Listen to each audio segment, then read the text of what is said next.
Kenneth Branagh's prior adaptation of Hercule Poirot's Murder on the Orient Express, which he directed and acts as the famed Belgian detective, the whodunit genre is back from a long absence.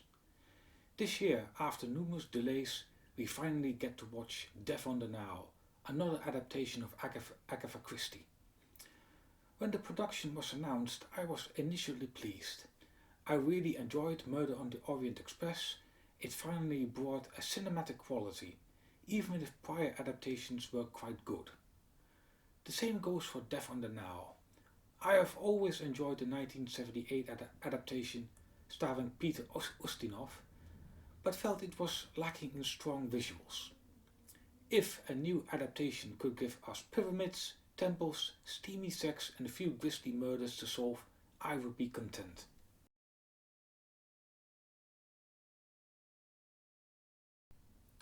The viewer of Death on the Nile gets all those things, though not quite in the way they would have wanted. The acting in Death on the Nile just misses the mark. The movie stars an ensemble of actors such as Gal Gadot, Armie Hammer, Ken Branagh himself, Emma Mackey as Jacqueline and Tom Bateman as Book. The latter makes no appearance in the novel, but carries over from the prior adaptation. There are plenty more actors in secondary roles, such as Dawn French. However, it is with Gal Gadot's depiction of Lynette Doyle and Armie Hammer as her fiancé Simon Doyle that we enter danger territory. The lack of chemistry is notable. There is no English patient closeness. Some of that may be deliberate, part of the plot, but the limited acting ability of Gal Gadot is noticeable. Strictly speaking, the actress is too old to play the role. Lynette Doyle from the book married Simon as quickly as she reached adulthood. Thus, there was some consternation when the announcement of the leading role was made. However, while her abilities are limited, I will not go so far as to say I hate it. It suffices. I do not think there is a point in bashing her when, sadly, the capabilities of others are also limited. Gal Gadot does bring with her the glamour that is required of the role. No doubt that factored largely in her casting.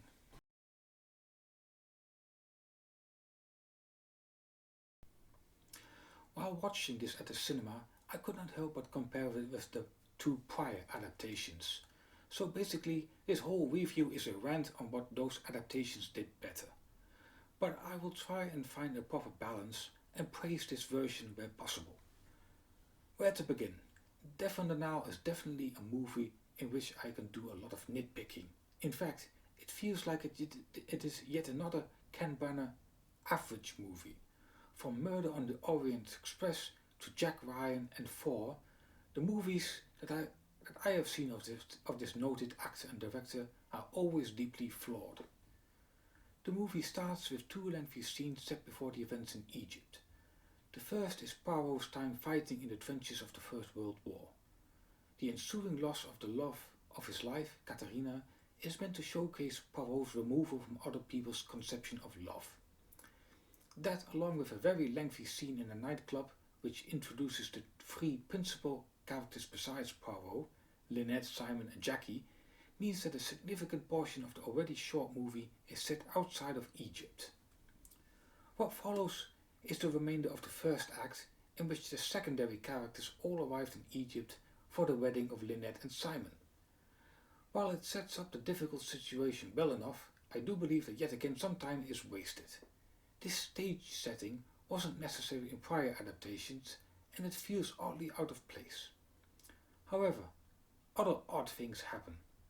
Any reasonable viewer of this adaptation would think Jackie was the perpetrator of the murder yet to come, with Simon possibly involved as well.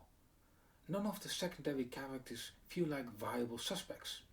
Some have a dislike for Lynette, but not hatred. The breaking off of the engagement between Simon and Jackie and the marriage in Egypt between Lynette and Simon just six weeks later is all too convenient. What follows is finally the journey on the Nile on board the steam paddle ship. These were always my favorite parts of prior adaptations. However, here things do not sit well with me. The boat is by far the largest of any adaptation, but it is also simply too large. It lacks the intimacy of the Orient Express, for a grisly personal murder. That follows when Lynette is found dead in her bed from a gunshot wound, with Simon having been shot in the leg by Jackie the evening prior and herself subdued due to her subsequent hysterics. Neither are considered serious suspects. The subsequent unraveling of possible motives of each of the guests for killing Lynette feels dull. Again, they do not come over as serious contenders. Known subplots, such as that of the cheating accountant, the jewelry theft, and the financially ruined friends, comes off flatter in this adaptation. It feels like Poirot is just going through the motions. Unlike the 2017 adaptation, which had a violent undercurrent. The large and ghostly white river ship with its creepy crew detract from the atmosphere that should have been in abundance. One choice the director made also slowly rears its ugly head. Branagh has chosen to deliberately make the cast as diverse of origin as possible. However, he does this even beyond historical plausibility. In Murder on the Orient Express, the character of Dr. Abernathy was played by a black actor. However, I think a plausible explanation was made. In Death on the Nile, Lynette's wedding is entertained by a jazz singer and her niece. Despite supposedly knowing Lynette quite well, the whole setup feels wrong for the story, and ultimately it becomes a distraction with Book falling in love with the niece. The choice of racial diversity is further undercut by the fact that most of the crew appear to be white, not Egyptian in origin.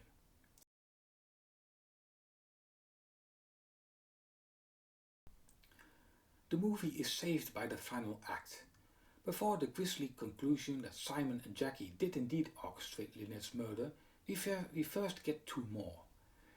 Lynette's maid is killed first in a way that is not clearly explained to me.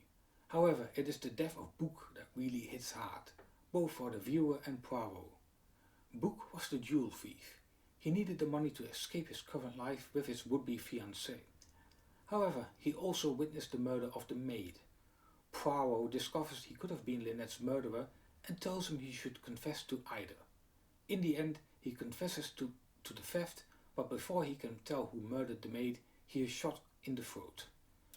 I already saw this coming as it is only a minor deviation from prior adaptations. But for Poirot and any casual viewer, his death would come over as a significant shock. It is especially hard since his own mother is on board the ship and blames Poirot for not solving the case quickly enough. However, Poirot does in the end solve the murders, and the solution that is brought in the typical Poirot grandiose style leads to Jackie murdering Simon and then killing herself. All told, 5 deaths happen. Compared to prior adaptations, the body count is the same, but the amount of bloodshed and heartbreak is a lot more. The macabre feeling is lessened somewhat when the bodies are brought off board, bandaged as though they were mummies. Somehow I could not help but chuckle. Sadly, the movie is filled with such little monstrosities, even if the director might have thought they were good ideas. For Poirot, this journey has been hard, just as hard as the one on the Orient Express.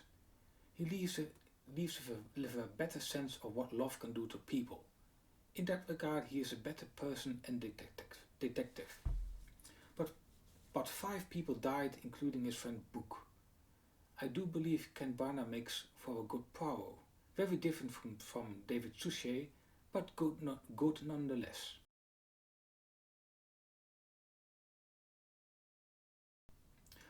I have huge misgivings regarding Branagh's adaptation of Death on the Nile. There were a lot of moments in which I disliked it, and I consider it to be a flawed adaptation. However, it is not a bad movie. It suffices as a whodunit, even if it butchers Agatha Christie's original novel. While some of the acting performances are limited, especially Gadot, I do not believe actual criticism is necessary. The movie is filled with melodrama, and the odd directing choices distract from the acting.